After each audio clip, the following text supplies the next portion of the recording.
Part of the artistic side of crafting is finding inspiration wherever you are. Hi, I'm your host, Julie Faith Ann Balzer. Now, nature teems with inspiration for the artist, especially for Janet Takahashi and her beautiful floral accents on plain lettering. Now, Janet, I'm telling you, these beautiful watercolor, floral, amazing drawings that you've done, that I think you just call them sort of like doodles.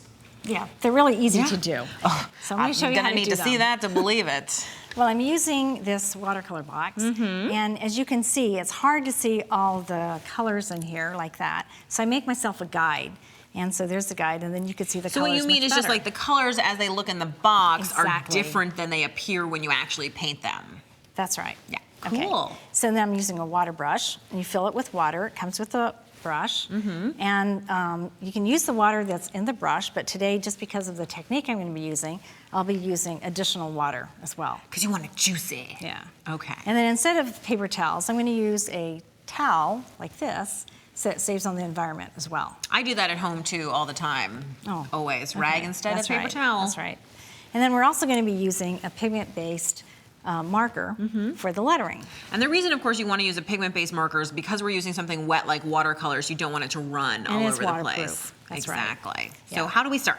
Okay, so let's get started. We're going to do it the botanical first, and so I'll put the water down. So when you put the water down, you're literally painting water.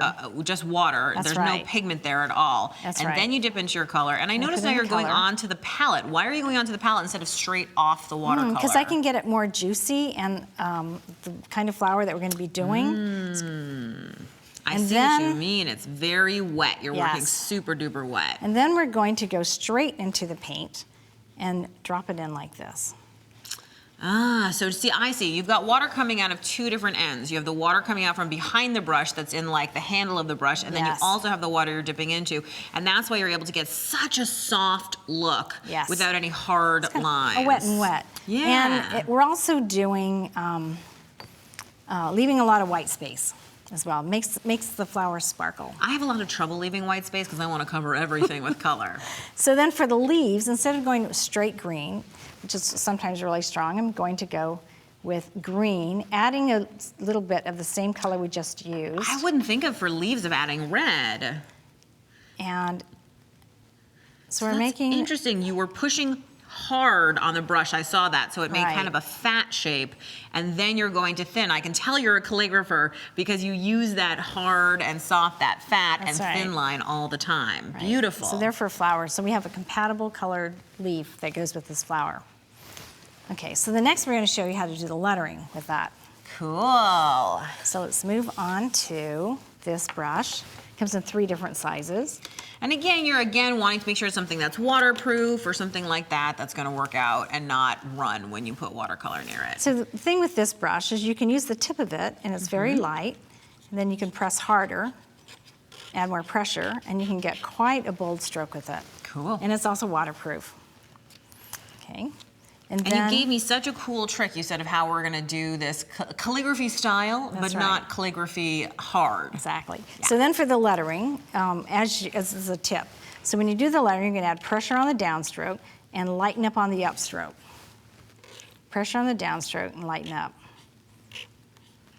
Man, you make it look so easy. So next we're going to do is we're going to take gel markers, so either a clear or a silver, as an underbase. And so instead of using a pencil, which you have to erase, we just write with the gel marker. And I see you've got a nice sparkly Julie. Exactly. And then when we put the pigment-based marker on top of it, it doesn't matter. You still see the sparkle through it. That's really cool. I love that tip. And you don't have to erase it. And you don't even have to be perfect. And the great thing about this is you're going to just use your own handwriting. Cool. So here's one that's already written out. Just use the marker to write it out. Right, and then we saw when you went over it. And then I know that you have the botanical here that's already added to it. Ready so you would just add the watercolor on top of it. So we're just going to add a flower on top of that.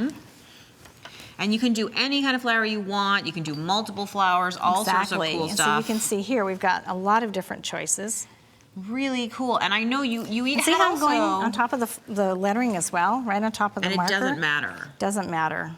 I like things that are easy to do and you don't have to focus too much or think too hard. And That's I know right. that you had a really, really cool tip for people who are nervous about placing lettering with watercolor, right? Yes. So here, the flower is already done, and you can write on the tracing paper ahead of time, like this, and then you can put the placement of it to decide where you want to letter. So that's where I decided.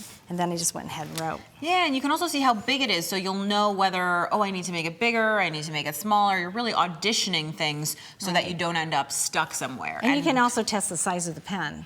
Yes, Yeah. true, because you never know when it comes in all the different tip widths which size you want to use. And if we look at your beautiful finished place cards, right? Who didn't want to take that home from a party, right? Janet, you make this super easy. I want you to do all the place cards for my next dinner party. Okay, I will.